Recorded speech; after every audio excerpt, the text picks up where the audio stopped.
আসসালামু আলাইকুম বন্ধুরা, আজকে আমি আপনাদের সামনে আরও একটি ইংরেজি শিক্ষার কন্টেন্ট নিয়ে হাজির হয়েছি।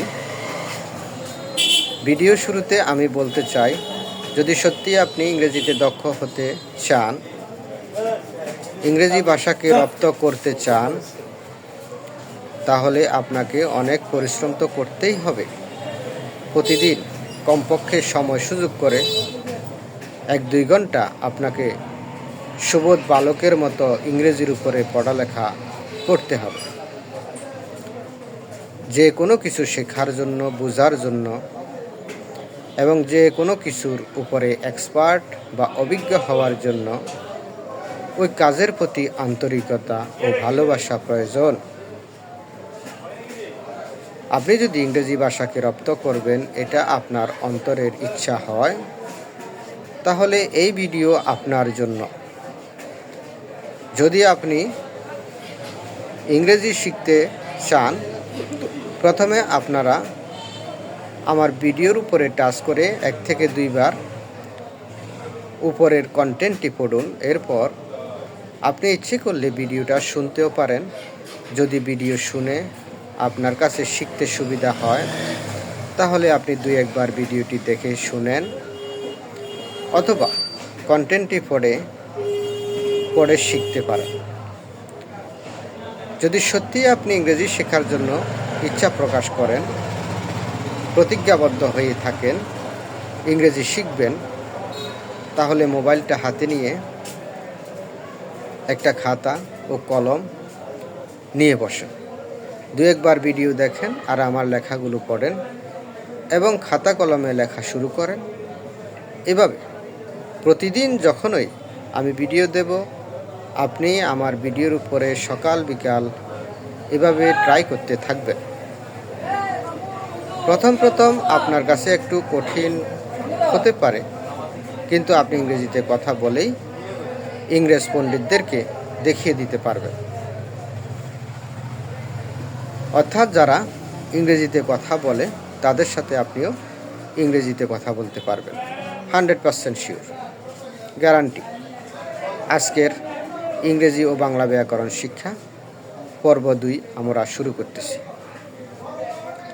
আজকের বিষয় বাক্য বা সেন্টেন্স এবং এর গঠন শৈলী।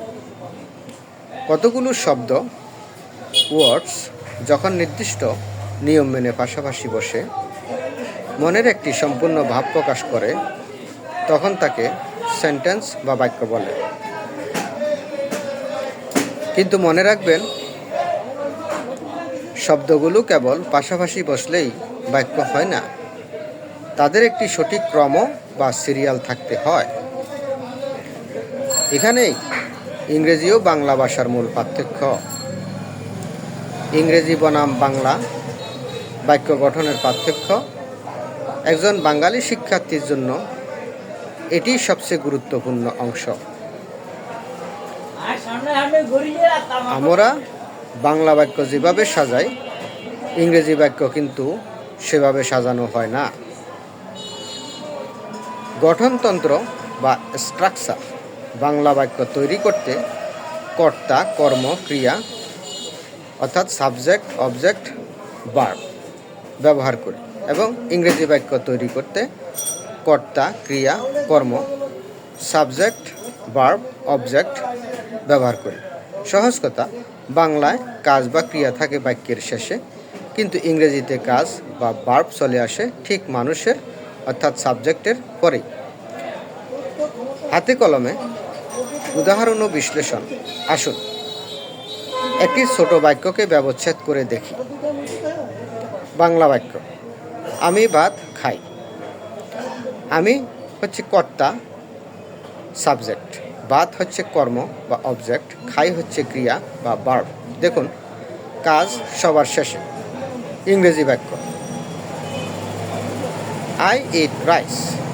আই হচ্ছে সাবজেক্ট, আমি, ইট হচ্ছে ভার্ব, খাই। দেখুন, কাজ চলে এলো মাঝখানে। রাইস হচ্ছে অবজেক্ট, ভাত। শব্দ বিশ্লেষণ, ওয়ার্ড বাই ওয়ার্ড। এবার আমরা শব্দ বিশ্লেষণ শিখব। ওয়ার্ড অ্যানালাইসিস বা শব্দ বিশ্লেষণ। শব্দ বা ওয়ার্ড পার্টস অফ স্পিচ বা পদ বাংলা ব্যাখ্যা। আই প্রনাউন সর্বনাম যে কাজটি করেছে আমি। আই ইট ভার্ব ক্রিয়া যা দিয়ে কোনো কাজ করা বোঝায়। রাইস নাউন বা বিশেষ্য একটি বস্তুর নাম যা খাওয়া হচ্ছে। বাক্য তৈরির উপাদান পার্টস অফ সেন্টেন্স একটি আদর্শ বাক্যের প্রধান দুটি অংশ থাকে। সাবজেক্ট বা উদ্দেশ্য যার সম্পর্কে কিছু বলা হয়, যেমন রহিম প্লেস ফুটবল। এখানে রহিম হলো সাবজেক্ট। প্রিডিকেট বিধেয় সাবজেক্ট সম্পর্কে যা কিছু বলা হয়, যেমন প্লেস ফুটবল। উচ্চারণ ও সঠিক অর্থ শিক্ষা শিক্ষার্থীদের সুবিধার জন্য আরও কিছু উদাহরণ। The sun rises in the east সূর্য পূর্ব দিকে উদিত হয়। দ্য সান অর্থ সূর্য, এটি হচ্ছে বিশেষ্য। রাইসেস উদিত হওয়া, এটি হচ্ছে ভার্ব বা ক্রিয়া বা কাজ। Birds fly in the sky পাখিরা আকাশে উড়ে। বার্ডস পাখিরা হচ্ছে কর্তা, ফ্লাই হচ্ছে উড়া বা কাজ। আজকের পাঠের বিশেষ শিক্ষা, ইংরেজিতে কথা বলতে বা লিখতে গেলে সব সময় মনে রাখতে হবে মানুষ বা কর্তার পরেই কাজ ভার্ব বসাতে হবে। আপনি যদি বলেন আই রাইস ইট, তবে সেটি ভুল হবে। সঠিক হবে আই ইট রাইস। ছাত্রছাত্রীদের জন্য অনুশীলন বা প্র্যাকটিস। নিচের বাংলা বাক্যটিকে ইংরেজি গঠনের নিয়মে subject plus verb plus object সাজিয়ে ইংরেজিতে অনুবাদ করার চেষ্টা করুন। সে বই পড়ে। হিন্ট, সে হি পড়ে রিডস বুক বই। পরবর্তী পর্বের বিষয় পর্ব 3 পার্টস অফ স্পিচ পদ প্রকরণ এর বিস্তারিত আলোচনা। আমরা শুরু করব নাউন বা বিশেষ্য দিয়ে, যা চেনা ছাড়া ইংরেজি শেখা অসম্ভব। সঙ্গেই থাকুন এবং অনুরোধ করব আমার ফেসবুক ফলো দিয়ে তার সঙ্গে আমার ভিডিওগুলো লাইক কমেন্ট করে শেয়ার করে আমার ইউটিউব চ্যানেলটাকে সাবস্ক্রাইব করে আমার পাশে থাকুন। এই প্রত্যাশা আপনাদের জন্য, দোয়া কামনা। আসসালামু আলাইকুম ওয়া রাহমাতুল্লাহি ওয়া বারাকাতুহু।